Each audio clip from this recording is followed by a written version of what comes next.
This episode is sponsored by Day by Day Book, a guided journal that helps you navigate the ups and downs of change while creating a life you love. For more information on the classic, recovery, or teen daybook, go to livedaybyday.com. I don't know that acting is my purpose. It might be. But I think that your passion and your curiosity leads you to your purpose.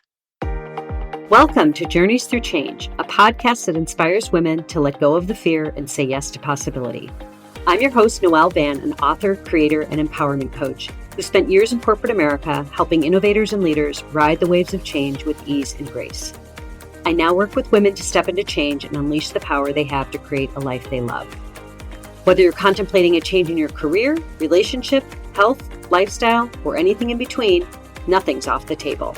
I'll be offering up simple insights to help you manage the ups and downs of change and sharing interviews with successful women who took a leap of faith to create the life they knew they were meant to live, sharing their wisdom, advice, and all the juicy lessons they learned along the way. So get cozy in your favorite comfy chair and let's get started. Romantic stories are always fun to hear, but it's the ones that are truly serendipitous that strengthen our belief in the magic that leads us to the people and places we are meant to love. By the mid-90s, Alexander Sieder had graduated college, traveled in Europe, and begun her acting career in the U.S. when she decided to fly back to Rome to determine where her relationship with her Italian boyfriend was headed. When her good friend convinced her to stop in Munich to let a friend of hers she knew would be perfect for her show her the city, she reluctantly went, and by the time they finished their day-long tour, Anne knew he was the one.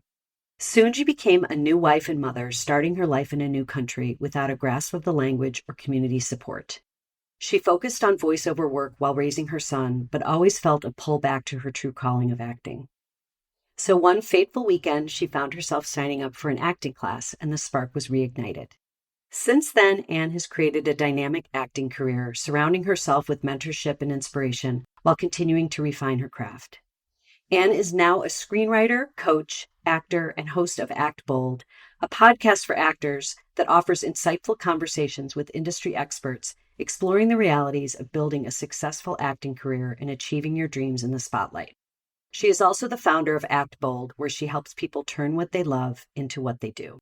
Anne, it is such a pleasure to have you here with us. Welcome to the podcast. Noelle, I'm so excited to be here. Thank you. It's so great to have you, and you're calling in from overseas. I am. I'm in Munich.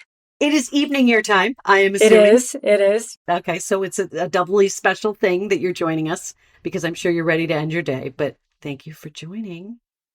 I usually have people start kind of where they want to, jump on in, but I have to ask you. We talked a little bit about what you did after college, but give us just a little bit of your background, kind of where you grew up. My name is Alexander Sieder. I was born and raised in Detroit. The area that I most identify with as home was an area called Lafayette Park. I spent the first probably 9 years of my life there. I always like to compare it to, or say it's like Sesame Street in glass and steel.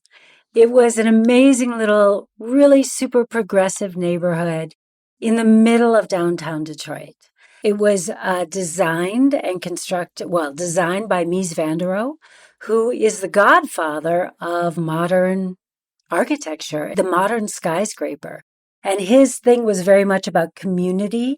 Everything was connected and things like that. That was kind of like the whole vibe of the place. Plus, it was very progressive. I was born in 1966.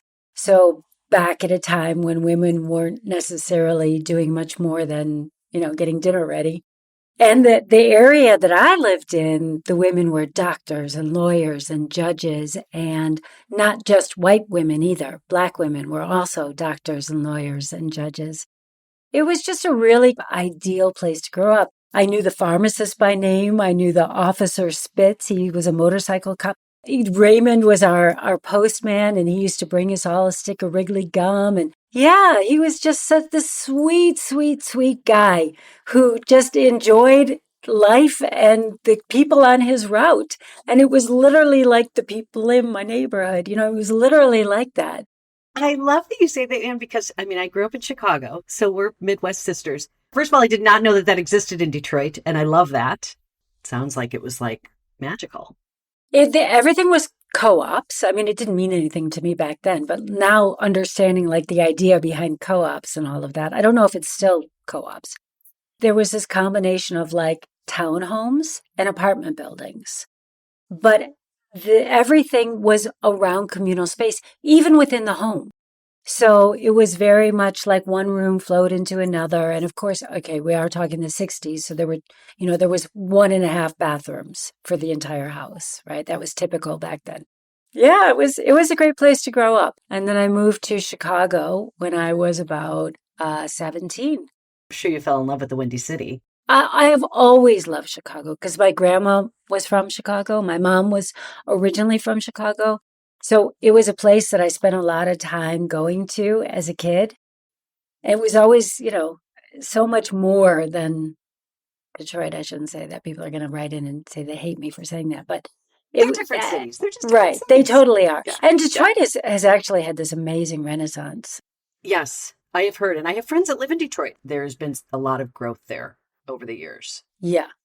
And you always say that Chicago was your touchstone, right? Or kind of yes, your landing it's the place I always came back to.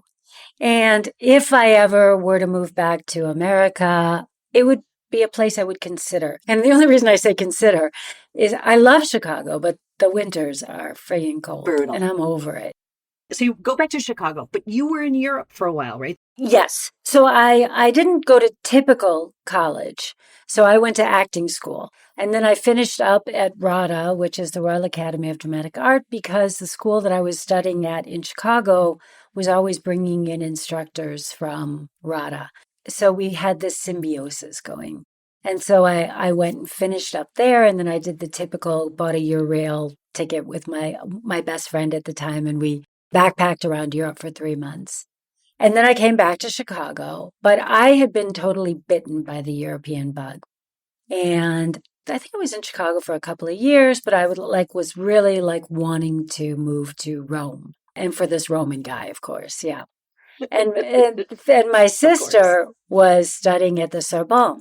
So I went, and she was staying with her guest family. I'm not sure how you call that, what you call like that. Host family or host family. Thank you. Yeah, she was the guest. But they were amazing when I look back on it. I mean, I was young, totally oblivious, complete egomaniac, I'm sure. And so I went to go stay with my sister, and I ended up staying with her for 6 months with her host family. Oh, can you imagine? Was it a big place? No. It was a big apartment. They were pretty well to do. And she was actually in what would have been the maid's quarters, like in the old times, right? So she was in the room with her own bathroom off the kitchen. But it was a tiny room, but we used to store my mattress underneath her bed and then pull it out at night. And we had that's what sisters do, right? I mean, come on, you probably shared a bedroom at some point, so. Totally. We did. Yeah, exactly. Yeah. I really was falling in love with Paris and life and starting to meet people, but I was like, oh, but I have to go to Rome. That was my original plan. I could always come back to Paris. So I ended up moving to Rome with 2 suitcases and not a clue. I'm standing in line in customs, and I hear this guy speaking Italian with this really obvious North American accent. And so I'm like, excuse me. He and I ended up being really good friends. He's an amazing artist. His name is Mark Bowditch. I believe he lives in Milan now. We sort of fell out of touch, unfortunately. We've touched base throughout the years, but he was my best friend. He ended up being my best friend when I lived in Rome. Isn't that crazy how that works, though? It's just random guy in line. Yes. And then, I lived there for a couple of years, and I moved back to America. Then I ended up moving to the south of France for a little bit. Then I moved back to America. When I went back to America after Rome, that's when I went to study at Tisch. I thought, I would like to become a director as well. So I took directing at Tisch for a little bit, and then I came back, and then I met my husband, and then that kind of that's when life threw me this curveball in the shape of this hot German guy, and then I ended up in Germany. Crazy in such a good way, though. Yeah. That is serendipity at its finest. Just tell us a little bit about your friend. So my friend had been dating this German guy, and it was during the World Cup. Is that a soccer thing? I don't even know. It's some sort of a big world match was happening in Chicago. in 1996. And he was a soccer fanatic. So he had come to Chicago and they met. So I knew this. I knew that she met this German guy and that she was flying to Germany and he was flying to Chicago and they were going back and forth. All of a sudden, she's in a family way. They get married. They have this baby. One of the trips that she was flying to Germany, she had flown into Frankfurt and her then boyfriend, future ex-husband, thought that she was flying into, no, she flew into Munich and her then boyfriend thought that she was flying into Frankfurt. So he was waiting at Frankfurt to pick her up. Now, my girlfriend, her name was Claudia, she was born and raised in Mexico City, fiery Latina, who had married this American guy and had already divorced him, but had a little girl. She had a 4-year-old daughter from the American guy. So she flies all the way to Germany, Munich, with her little girl. They're friggin' exhausted because you fly through the night. Lands in Munich, and the man is nowhere to be found. She is livid. So he's like freaking out. So he had met my husband 12 years previous to that. This is a long, involved story. He had met my husband 12 years previous to that in Venezuela. And they had this typical German thing. The Germans keep in touch on their birthdays. So they will always like call each other on their birthdays. They would speak twice a year on each of their birthdays. How you doing? How you doing? Happy birthday, happy birthday.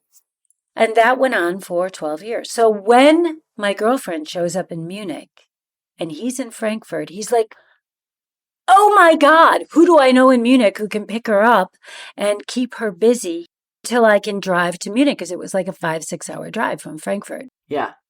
So he calls up Matthias, my husband, and my husband goes and picks her and her daughter up and shows them around Munich and they have a great time. She comes back to Chicago saying, I have met your future husband. You've got to write this guy a letter and send him a picture. And I'm like, what do I look like, a Russian mail-away bride? That's not happening. She literally said, just send him your picture. Yeah, exactly. And I was like, that's dreamland are you living in? That is not happening. So that did not happen. But now 2 years later, flash forward 2 years later, and she's now had her son with her new husband. And I'm coming to visit to see her new family, her new life in Germany. And I want to go to Rome because over the past 3 years, I had had 1 a year, great relationships with these great guys who I could just not give my heart to. And I was like, what is the matter with me? These guys are amazing. They're great guys. Anybody would be happy to have them. What's wrong with you, woman? And it was like the childbearing years were coming too, right? It was like that clock was ticking. I was like, get it together. You know, you're going to blow your shot here at having a kid. I was like, I need to go to Rome. And if I'm still in love with this guy, I need to figure that out. If it's all in my head, then hallelujah. But I need to know. So I went to go visit her. And then she was like saying, you have to stop in Munich on your way to Rome. And I was like, that is not going to happen. So she and I used to speak Italian. I met her because she was my Italian teacher before I moved to Rome the first time. And so she and I were always speaking Italian to each other, thinking we're speaking this secret language, right? But all of the Germans are super highly educated and they all take Latin, which ain't a far cry, let me tell you. Right. So we kept having a problem. There were 2 flights. One would get in at 6 in the morning, and then the next flight out to Rome was like at 7:30. And then there was another flight out at 11:30. And then that was it for the day. So I could either have a coffee with him at the airport or I could spend the night. And of course, it never even was like, what, get a hotel room? Are you insane? I'm not doing that. At that age, too, it's like, no way. No, yeah, it's not happening. So I was like, that doesn't even, what's the point? That doesn't make any sense. And we kept arguing about this because I didn't want to spend the night. So finally, her husband was like, I can't stand this. I'm going to call up Matthias. So he calls up Matthias, puts him on speakerphone. This is pre-everything. I mean, Facebook was not a thing. We had no social media. It was not, cell phones were not a thing. The men are speaking. Marion and Matthias are speaking together. And Matthias is like, well, what's she look like? And my girlfriend is translating. He's saying, He's asking what you look like. What do I look like? What does he look like? Anyway, back and forth, back and forth. Finally, and I kept saying, look, whatever it is, it doesn't even matter because I don't want to spend the night and there's no point and blah. So we just kept going around this point. And finally, her husband was like, he won't touch you. We think that we're speaking this secret language this whole time. We don't know that they both have been understanding what my problem is. Yeah, so you're busted a little bit. Totally. And then Matthias, for the first time in English, he hadn't spoken a word of English at this point. He'd just been like gathering info. And so then Matthias says, look, I have a guest room. If you want to come to Munich, I'd be happy to pick you up and show you around. And if it doesn't work out this time, then maybe next time. And he was like so kind of laid back. And I thought, really, what do I have to lose? I mean, he's not going to attack me, right? I wasn't worried about that. Well, and he knows that you're worried about that too. So. Right. And so I went and he was standing there. And that was the other thing too. We had to like figure out how are we even going to recognize each other? So we figured that all out. I got off the plane. I walked out and our eyes locked and we knew. Like I knew it was him. He knew it was me. And we both smiled. And then before we had even driven out of the airport, I knew she was right. I knew that he was like going to be really, really important in my life. What do you think made you feel that way? You know, I always describe it. It was like slipping into a warm, cozy robe. Oh. It just fit and it was safe and it was comfortable. We didn't even speak each other's language. I was going to say that's a total but it's an energy thing too, right? I'll just tell you one quick little story about so for this 24 hours, he's got his little English-German dictionary and he's pulling it out all the time and, asking me this and trying to translate that and da-da-da. His English was much better than my German. At least he could, sort of communicate. Yeah. So then at one point, he's trying to tell me, he keeps saying to me, I'm pflegeleicht. Do you know what pflegeleicht is? And I was like, nope, don't know that one. So then he looks in his little book. He's like, wait, he's looking in his book. He's like, aha, I'm wrinkle-free. What he was trying to say was, I'm carefree. I'm wrinkle-free. I'm wrinkle-free. I had to get more detail around that story because I just think it's so sweet and so talk about your friend having premonition. That's crazy. It wasn't the first time she had said that. She always was trying to get my husband, she was like, you got to get, right. So she was one of those out there though, looking for you, she was out there in the crowd. She was, man. She was doing it. Yeah. And she did it. So, hey, there you go. I love it. You meet him. Then do you go back to the U.S.? I mean, did you go to Rome, first of all? Did you go and break up with the boyfriend immediately? Well, we weren't together. Oh, okay. No. We were not together. We had not been together for 3 years, but I just couldn't get him out of my head. Got it. So, yes, I do go to Rome. Matthias didn't, he was like, no, stay. And I was like, no, I didn't tell him, there's this guy I got to go check out. But I just said, no, I'm, because I figured if it's meant to be, it's going to be. Yeah. But I really did like him. But if it's meant to be, it is going to be. I put my trust out there. So I had made a lunch date with Amadeo, was his name, the very next day. I walked into the restaurant. He's already there sitting at the table. I walk in. I look at him. He's still cute, but nothing. And I was like, oh, thank God, I'm free. And so that was it. We had a nice lunch and we caught up and that was it. Isn't that great, too, how that kind of thing can just dissipate? It does make you realize the heart can move in funny, different ways. And the head, how much it gets in the way. There were only two possibilities. Either I really was still in love with him, or it was all in my head. And it was all in my head. And I ran out right after that lunch date with Amadeo, and I got a postcard, and I just put a big kiss on it.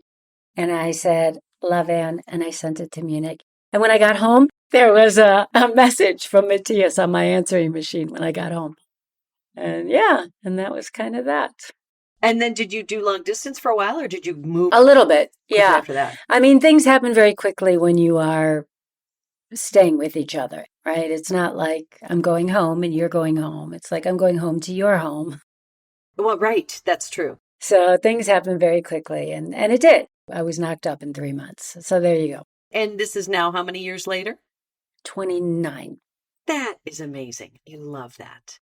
So now you're in Munich. You don't know the language. You have a new baby. Oh my God. Just thinking of this. Like you have a new baby, a new husband, new community, no nobody. No community. He was my Except his community. friends, maybe, right? Some of his friends. Sort of. I mean, the Germans do, for the most part, they're very highly educated, or at least his circle was.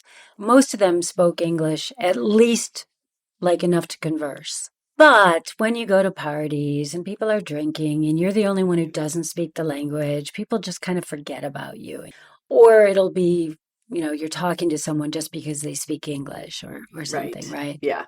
In the beginning, I didn't really like, he was like everything. And plus, you've got all those nesting hormones happening and, all of that stuff. And so, it was a lot him, our house, our baby, our life, our, family, that kind of stuff.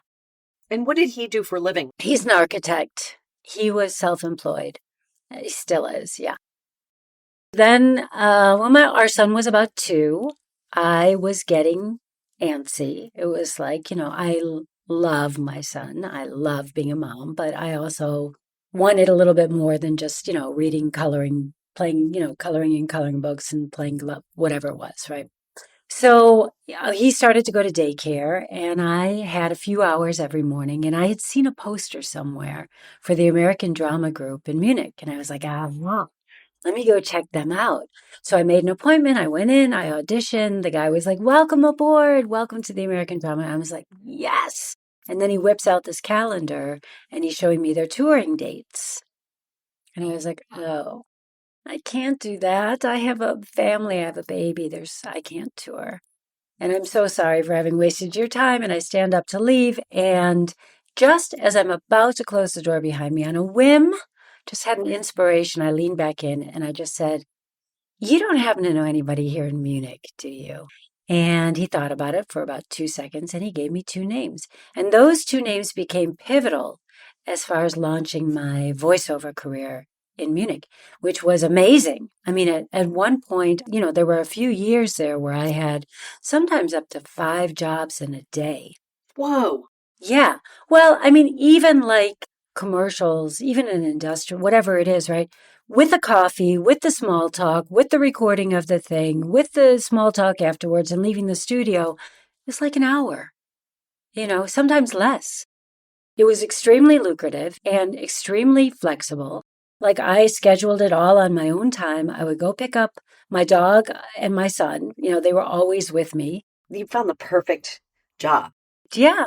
And I did that, and that led to presenting work. So like doing intros, outros for television, corporate television, interviewing super high up people at Audi or Siemens or Allianz or like those kind of things.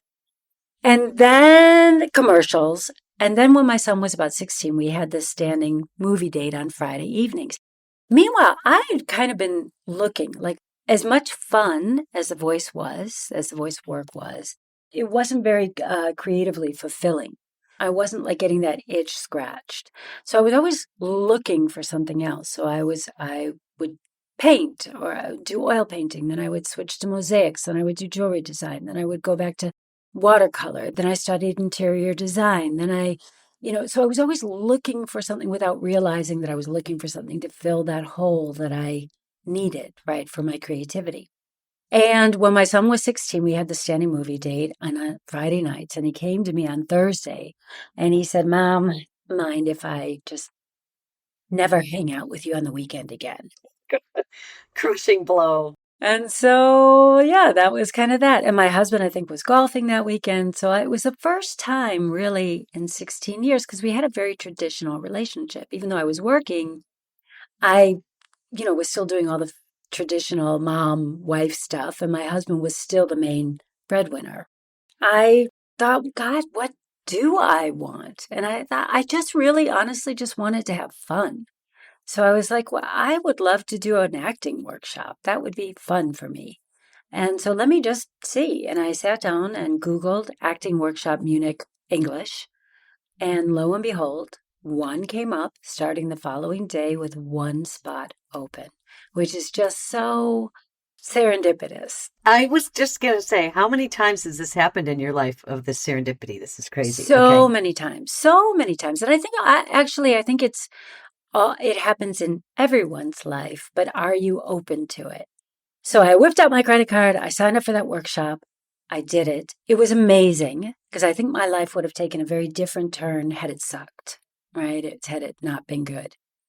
And I left it 3 days later, literally like, this is it. It was like this pilot flame had been burning this whole time and I wasn't aware of it. And the workshop just like combusted it. And I was on fire. And I just came home and I said, I need to relaunch my acting career. And my husband's like, do you? Do you really need to? I mean, you're 47. I was like, if not now, then when? Right? When? And so, maybe I'm going to make a fool out of myself. Maybe I'm an idiot. Maybe it's not going to work. Maybe, but maybe it will. And whatever happens, I will have known that I honored my purpose. And so here's the thing. I don't know that acting is my purpose. It might be. But I think that your passion and your curiosity leads you to your purpose. Yes, I so wholeheartedly agree with you. And that's kind of where I'm at. So then the next problem or the next challenge was I was rusty. I was so rusty because I hadn't really acted in 16 years. So I needed to get that training in order to feel the confidence in my skills again. And the obstacle, the challenge, always holds the solution if you ask the right questions. So my challenge was I needed this training and I wanted it in English. And I lived in Munich. Berlin, I might have been able to get that training, but I live in Munich. So and Berlin is like a 7-hour, 5-hour, whatever. It's not, it's not around the corner. But we're talking like 13, 14 years ago now. So it also wasn't so much happening in English like there is now. So I had a couple of choices. I could give it up, which was not an option. I could fly to London, New York, LA and get the training I needed, but that would have been super expensive and also time expensive, right? So I needed something that was in Munich that I could arrange more or less around my schedule. And that was the answer, right? That was the problem and it was also the answer. So that's when I started to reach out to coaches that I had always heard about and always wanted to work with and started to literally curate these amazing coaches to come to Munich because I knew that if I could just get a handful of other actors to take the workshop with me, then I could cover my costs. And my original goal was just to take the workshop for the price that I would pay it if they were already in Munich. But what ended up happening was I ended up getting the training for free. I was building a community, which is so valuable whenever you're starting something new. And I was earning like 1,000 to 2,000 euros per workshop. Right. So you're making money, making friends, and you've got the training. Yes. And I loved what you said because when we talked earlier, you said something about like, that's the key. It's like, it's a problem that needs a solution. And if there's a way that I can bring that solution to me, it doesn't always mean that you got to go out and get the solution. It's like, if you can bring the people and the mentorship and all of that to you and surround yourself with that. Like, do you feel like that was helped you take off even quicker? Like that was like for a sure. springboard. Yeah, absolutely. If I hadn't done that, what I probably would have done is flown to London. That's the closest. I would have gone there a couple times a year. And it would have taken me so much longer to get my confidence back. Or I may have been discouraged. Like, look how good they all are. And not like felt like, and then my next workshop is 6 months from now. And then it's not, and you're not really working on it in between. So the way I was bringing in coaches once, sometimes even twice a month.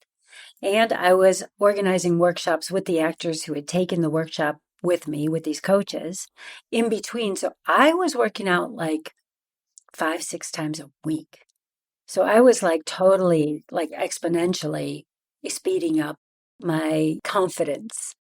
That was what I call phase 1 of that whole curating coaches and all of that, the workshops. And then I launched my career and I did everything that I had known to do when I was a young woman, which was you go get an agent, you let the casting directors know that you're alive, and then you pray. At this point, I'm almost 50, or I am 50, whatever. I'm right around 50. I'm thinking, I better get this show on the road. I mean, like life is happening and going and at the time too, I was also having a lot of limiting beliefs around my age and around my lack of perfect German. So one thing that, it's so interesting because actors have no problem getting the training they need for the skill of acting. But for the most part, actors are never even think to get the training they need for the business of being an actor. This occurred to me pretty early on, and it occurred to me after I had become a life and career coach to get over my own limiting beliefs. I never had the intention of coaching other people. I just was like, that must be a framework for doing this. And I just wanted to condense my timeline. So I did that, and it was kind of revelatory in that I didn't think of it. It never occurred to me from the acting side of it that I could apply it to other parts, which I think is often the problem. But as soon as I was able to apply somebody else's framework and strategies to another challenge I was having, then it was like, ooh, what else don't I know? Oh, lots. There's lots I don't know. Let me go get this figured out. I had already realized that I didn't know anything about being in the business of being an actor. And I think many people who identify with being an artist really rebel against that's not what I signed up for. That's the busy work. I don't do that. I'm the vision. Yeah. I have this vision. Yeah. Exactly. And you don't want to identify with it and all of that. But it's a problem because until you get to a point where you do have an amazing team around you, but we're talking like A, B level actors, right? That we're talking like major household names and stuff when you're at that point. So until you get to that point, you need to be your own everything, even when you have an agent. And this is the thing I'm always telling actors, right? Is agents, casting directors, they're just two doors. And behind those doors, they're not even the decision makers. They can just introduce you to a decision maker. So learn how to make those introductions yourself, and you will double your chances.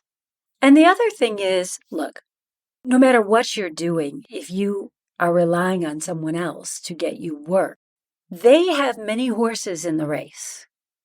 You have one race, one horse, your finish line. What are you going to do to make sure that you do it? How bad do you want it? Yeah. And what are you willing to do? Because I always ask clients before I have a conversation with them, they have to fill out a little questionnaire. And one of the questions that I ask them is, on a scale from 1 to 10, how bad do you want it? And then often we'll have a conversation and it's like, what do you think has been missing from your strategy, from your career? Why do you think you're not where you want to be? I don't have the money or my agent or this or that. And it's often money that is just or time. It's usually one of those two. I don't have the money, I don't have the time, I don't know. So not knowing, okay, great. I mean, I can help you with the mechanics of it. Money, people are so creative. They consider themselves creative, right? An actor considers, but it's like apply that creativity to making some money. Could you clean out your garage and sell that stuff? Could you start a dog walking route? What can you do? Because we're not talking about, it's not tens of thousands of dollars to get the things you need. We're just talking about maybe a couple thousand, and then get that ball rolling and start thinking outside the box. So the problem is always the solution, but you just need to turn it around and ask yourself the right questions. Money is the problem? Okay, you need more money. How are you going to do that? Time is the problem? You have the same 24 hours everybody else in this world does. So what is the problem around that? You're not prioritizing. You don't have a plan. You don't have a strategy in place for that. Well, and I think people do. They get caught up in one thing. They kind of get hooked on one thing. And you kind of bring them back to like, no, let's look at that. Like let's not disregard that. That's not the unsolvable problem. That's actually really solvable because you know what you need. And, for those of us that have had issues, I mean, we all grew up with issues around money. Everybody For has sure. that. Once you can start thinking about your life and the money that you can make and your ability to make money and all of that, it's all confidence. It's all confidence building. So, because you brought in all these people, you started going off on your acting career. Were you doing coaching in between then? Originally, coaching was like not even on my radar. But when I realized that I wasn't getting the roles that I knew I was capable of, and that the casting directors and the producers were seeing me one specific way, and they weren't getting the full picture of me, that is a branding issue. I knew that they were only seeing this one aspect, which is that I'm strong and determined, right? So they were seeing that. And they weren't seeing that I'm playful and that I have a sense of humor and that I'm very maternal, my warmth. They weren't getting any of those things, which I identify with much more than just this. So I set about changing my branding. It took me about a year and a half to do that, through working with other coaches, through studying things, through just kind of like knowing that this was missing without having words for it. That's what I set about changing. And that's when the auditions that I started to get became much more well-rounded, much more three-dimensional. Before I was getting really kind of icy, reserved, cold women in power, which is not me. And when I started to get better auditions and bookings, then people noticed. So other actors noticed. It's like, how'd you get that? Who's casting that? Right? All of a sudden you start getting these questions. What are you doing? Where are you getting these now? And that sort of led to me helping other actors kind of one-on-one, which very quickly, I've always been entrepreneurial. And so I was like, okay, well, this is obviously needed. And so how can I help? Then I sort of got to the second phase of Passion Project to Pro as well. So I have two signature programs. One is Get Better Roles, and that is specifically for trained actors who've been in the business for at least a couple of years, like exactly who I was at that point in my career when I was like, I'm not getting the roles I deserve, I am ready for. What can I do about this? And helping those kind of actors to get the roles that they deserve, that they should be getting.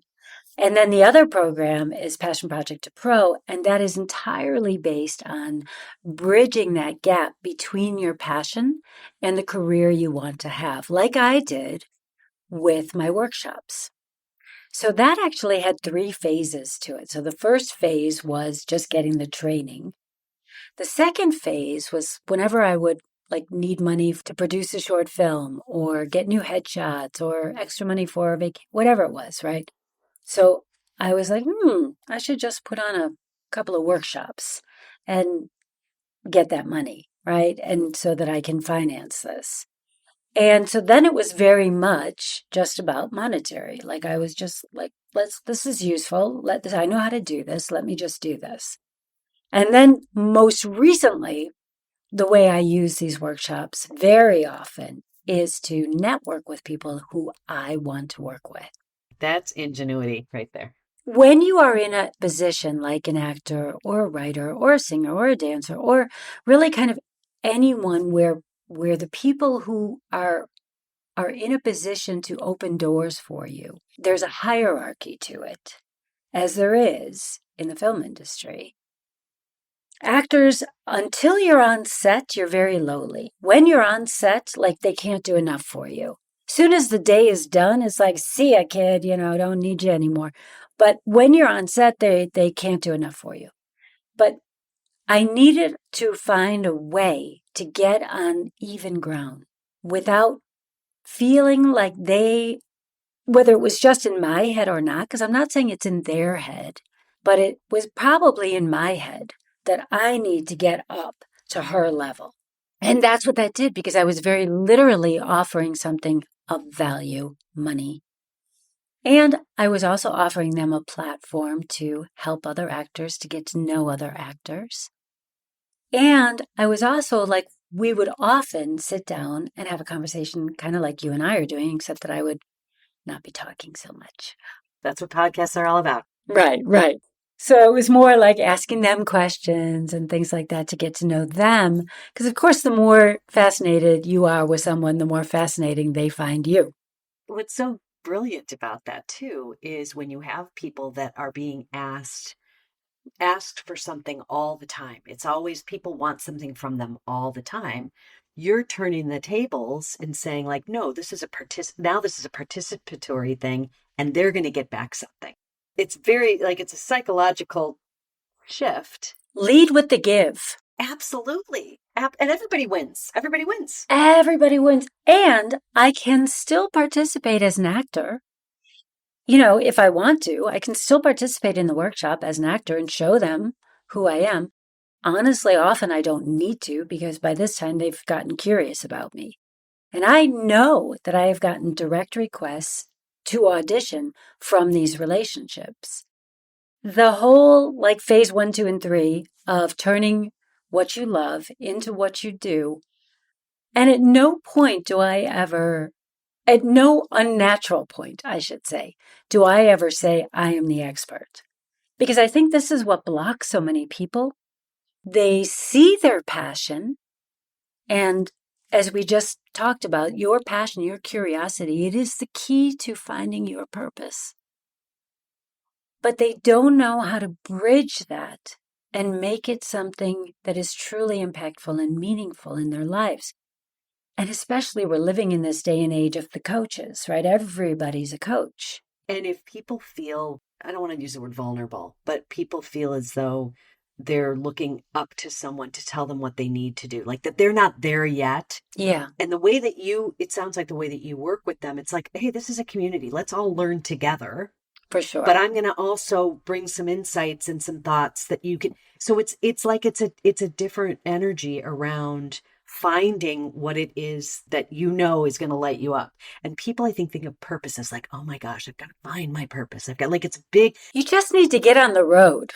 Yes, you need to start searching. Yes. For what it is that is going to bring you joy. And a lot of people, that freaks people out. Unless you have somebody like you guiding that process. And especially if you're an actor, I can imagine. I mean, I think this is for anybody, but I'm saying like the acting profession can be I think I've never been an actor, but I'm just saying from looking at it from the outside in, it's a very vulnerable place to be, but it's also can be soul crushing at times if you're not doing the inner work around it. Yeah. That just gives you that even more reason to build up that inner strength of like, yeah. No, you really want to do this, then let's do it. With Passion Project to Pro, the way I approached that was definitely like me and the other participants, we are on the same level. I'm here to learn just like you. With Get Better Roles, I'm definitely the coach in that. But I will put my stuff out there for them. I was like, this is what I'm doing. This is what worked for me in the past. This is what I'm doing now. Or this is what I've changed. This is what I did last time. This is what I'm doing now. But it's still me in that coaching position, but it's also me saying, I'm also looking for the next role. So I'm not like some guru. I just happen to have a few steps that worked for me. And I think it enables you, because we've all kind of been sold this kind of bill of goods, in a sense, that you only need to be 2 steps ahead of people to coach them. And I think if you're only 2 steps ahead, you're always looking over your shoulder. Yeah, I was going to say 2 steps ahead. That doesn't sound terribly far. No, it's not. So some people will be better at certain things. Some people will be better at other things. Most of the actors, like 97% of them, come to me initially for the branding. They know they're unique, but they don't know how to articulate that. They don't know what that means. They don't know what it looks like in terms of marketing and networking. And sometimes you need somebody outside of yourself to see that and mirror it back. Absolutely. I mean, a marriage is a perfect thing, right? Like, so I'm saying la, la, la, and my husband is hearing blah, blah, blah. And I'm like, that's not what I said. And this is so typical, right? The message that you're sending is not always being received the way you intend it. And your brand, well, we all have a brand. The question is, are you aware of it and are you shaping it? Oh, that's so critical. I love that. Well, Anne, first of all, I thank you so much for taking the time to talk to us because I love what you do. And I Thank want to you. hear more about this because it feels like you're just diving into this other side of, have you just started I know you have the one for actors. Get better roles. And then Passion Project to Pro. Is that Yes. one fairly new?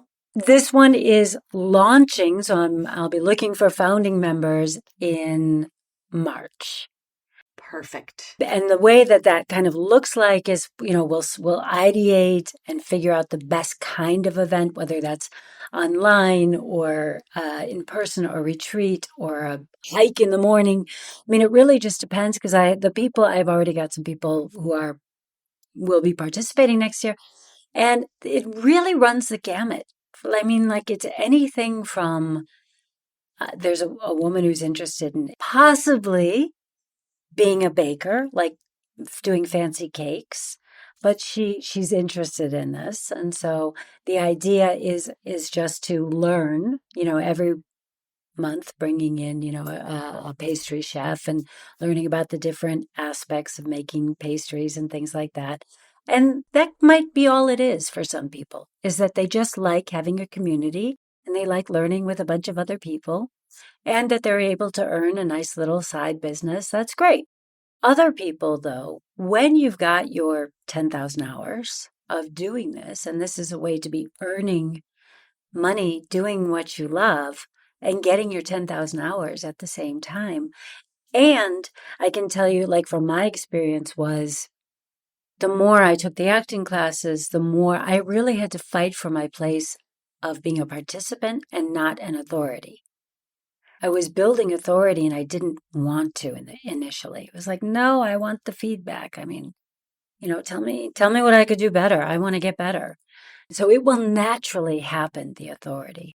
The idea is to help people take whatever their idea, their passion, their curiosity is, figure out what's the best venue for that, and then take them all the way through to launch that event. So finding the experts, the coaches, whatever they need, finding the participants, learning how to price it, learning where to find the venues, all the templates that go around that, around the finances and all that kind of the emails, reaching out to people and like taking them through this journey so that on the very second to last time we meet, everybody goes off and has 2 weeks to kind of launch their event. And then we come back and do a debrief. What went well? What would you like to do better next time?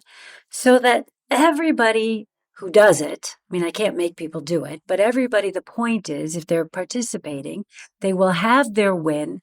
Hopefully, they will have already earned back their money for their investment in Passion Project to Pro. And most importantly, they will have learned to have confidence in their skills to do it again. And then they're off and running. Yeah, it's like providing them with handholds, those handholds that you need to guide you and do it the first time. Because once you do it the first time, you always have that to remember the second time that you did it before. It's like anything. Absolutely. And I am excited for you. You have so many different dimensions to what you do. Thank you again for your time. This was so much fun. This was so much fun. We have to stay in touch. You're great. We do. And I may be, the next time I come out to Munich, which I've never been to Germany, so maybe I'll come out there. Oh, yeah, definitely. I'll look you up. Yeah, for sure. Can I leave them with a place to find me? Please do. And we're going to put everything in the show notes too. We're going to put your links and everything in the show notes, but go ahead. Fantastic. If the idea of creating events, you're like, oh, maybe I could do that with whatever my thing is, I have a free workbook that will definitely kickstart your curating and organizing events around your passion. So you can find that at Linktree, act_bold. You guys can click on it in the show notes because I'll make it easier. Excellent. Everything else, the podcast, all of my socials, and it's me answering in the DMs. It's not my VA or anything. So if anybody wants to reach out, I'm around. All right. Well, that's it for now. Until next time. Thanks for listening to the Journeys Through Change podcast. You can find us on Spotify, Apple Podcasts, or really wherever you get your podcasts. And be sure to follow us and leave a review if you've enjoyed this episode. And share it with a friend or on social media to spread the good word, so more women like you can find us and join in on the fun. For more information on the podcast or Day by Day book, go to livedaybyday.com.